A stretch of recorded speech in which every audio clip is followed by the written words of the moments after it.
Selamat pagi anak-anak, kembali kita bertemu. Kali ini kita akan mempelajari masih tema pengalamanku, tema 5, subtema 3, yaitu pengalaman di sekolah. Dengan Ibu Ratmi yang akan membawakan materi di tema 5, subtema 3. Kemarin pada pembelajaran subtema 1 dan subtema 2 kita sudah mengetahui apa yang disebut dengan pengalaman itu. Pengalaman adalah sesuatu yang pernah kita alami atau sesuatu yang pernah kita rasakan. Di awal pertemuan minggu lalu dikatakan ada pengalaman yang menyenangkan dan menyedihkan. Baik, untuk itu kita bersyukur kepada Tuhan bahwa kita selalu memiliki atau selalu mempunyai peristiwa yang perlu kita refleksikan atau kita introspeksikan dengan diri kita masing-masing. Baik, di pembelajaran ini kita akan belajar tentang pengalaman di sekolah. Di masa pandemi ini kita kelas 1, terutama kelas 1 yang di saat ini belum bisa bertemu kita di sekolah, mungkin pengalaman di sekolahnya pernah kita jumpai pada saat masih di TK. Nah, kalau anak-anak ingat apa saja pengalaman yang anak-anak pernah alami saat di TK? Anak-anak berpikir, jatuh dari ayunan,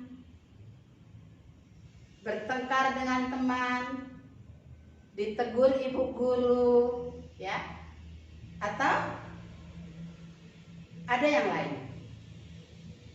Pengalaman-pengalaman itu menjadi sesuatu yang berharga bagi diri kita. Contohnya kalau pengalaman tadi jatuh dari ayunan, itu pengalaman yang menyedihkan. Maka kita bisa menangis. Nah, selain pengalaman yang menyedihkan, di sekolah pasti ada pengalaman yang menggembirakan atau yang menyenangkan. Apa kira-kira contohnya? Contoh pengalaman yang menyenangkan di sekolah. Ayo, siapa yang tahu? Mendapat nilai bagus, mendapat pujian dari ibu guru, memiliki teman yang baik. Nah, itu contoh-contoh pengalaman yang menyenangkan yang kita dapat di sekolah.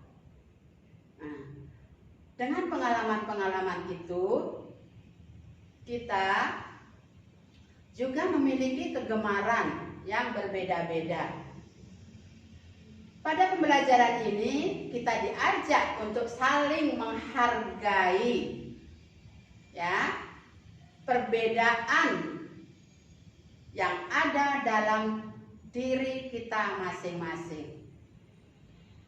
Kita memiliki hobi berbeda, kita memiliki ciri fisik yang berbeda. Nih, kalau ibu contohnya rambutnya keriting, ya. Anak-anak di rumah punya ciri fisik berbeda-beda. Ada yang matanya bulat, ada yang alisnya berderet seperti semut berbaris, ada yang pipinya tembem. Nah, itu adalah contoh ciri fisik. Ciri fisik yang berbeda-beda ini menunjukkan bahwa adanya keragaman di antara kita. Ciri fisik yang ada pada diri kita merupakan warisan atau keturunan dari orang tua kita. Untuk itu, kita harus bersyukur memiliki perbedaan, karena dengan adanya perbedaan kita akan saling melengkapi, kita akan saling memberikan masukan bagi sesama kita. Kalau di rumah kegemaran itu berbeda-beda atau perbedaan itu berbeda-beda juga. Ada yang kegemarannya main boneka, ada yang kegemarannya main bola. Semua perbedaan harus kita hargai. Kita tidak boleh mengejek, tidak boleh mencemooh dengan perbedaan. Misalnya dilihat temannya rambutnya keriting atau berkulit hitam atau berpipi tembem. Nah, itu tidak boleh kita mengejeknya. Kita tetap harus saling menghargai. Karena dengan saling menghargai membuat suasana kita menjadi damai. Ya, itu contoh-contoh perbedaan-perbedaan ataupun pengalaman-pengalaman yang kita jadikan untuk memotivasi diri kita. Sekali lagi, di masa pandemi ini kita belum sempat untuk bertemu di sekolah. Untuk itu, tetap semangat belajar dengan segala yang kita punya, berkreativitas di rumah kita masing-masing. Nah, untuk menjadikan diri kita bermanfaat bagi orang lain, kita harus membuktikan bahwa kita mampu untuk melakukan sesuatu. Sesuatu itu kita bisa ungkapkan kepada orang lain atau bisa kita tunjukkan kepada orang lain. Dengan cara bagaimana? Dengan cara bersama-sama kita melakukan suatu kegiatan. Misalnya, kita pergi ke sekolah bareng dengan teman. Kita bermain bersama dengan teman. Di sekolah, kita akan menjumpai banyak hal. Di sekolah juga kita bisa bertemu dengan guru, teman, dan semua karyawan sekolah. Di sekolah kita bisa menimba ilmu pengetahuan, kita bisa berinteraksi dengan banyak orang.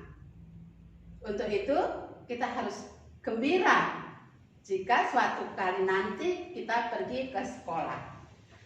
Dengan teman kita juga saling menghargai.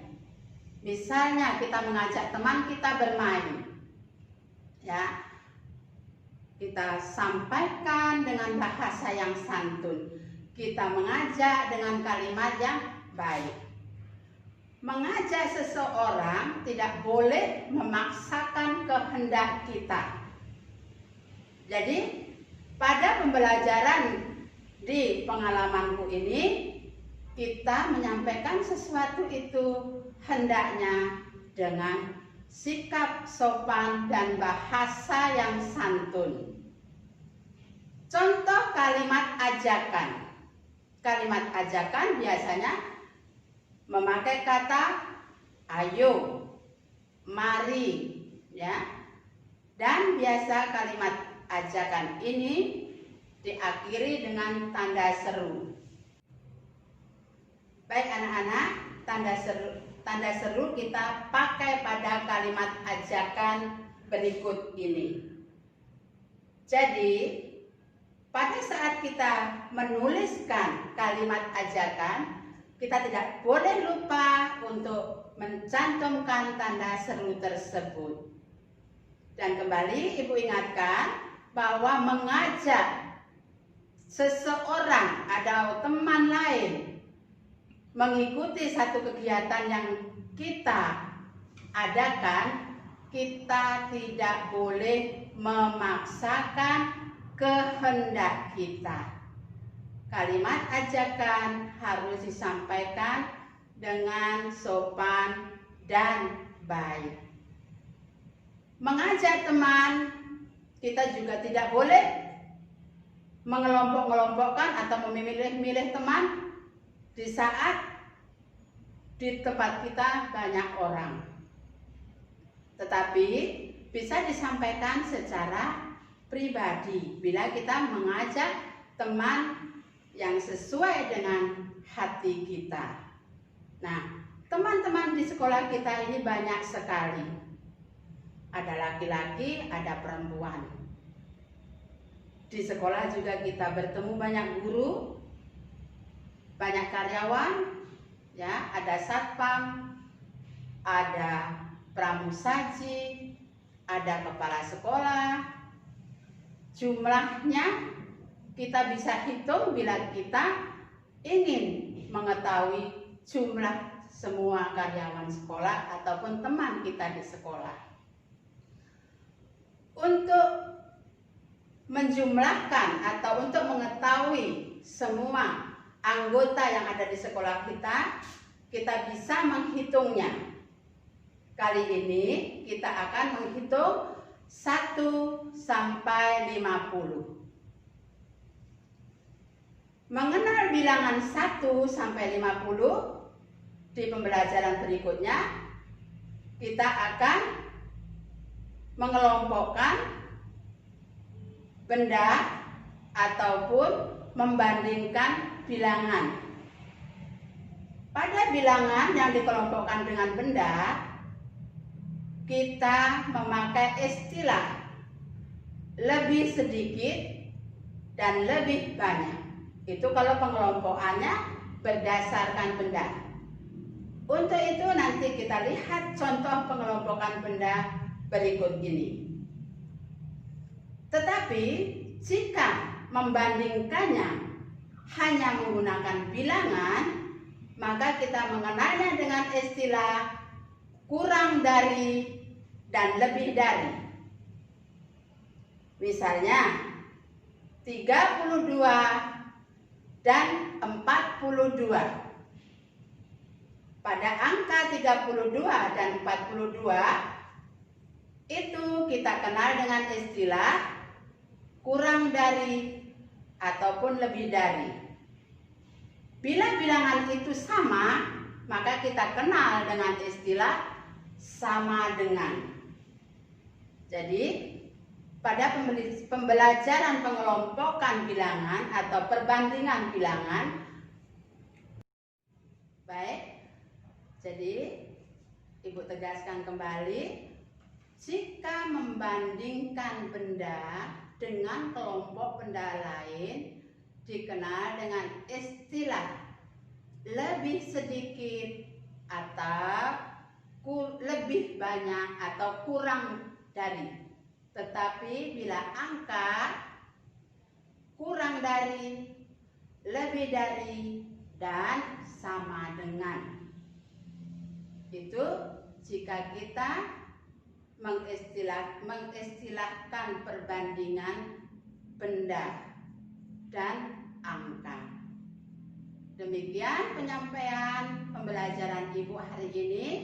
Selanjutnya nanti akan diberikan catatan sebagai tugas anak-anak untuk belajar. Terima kasih.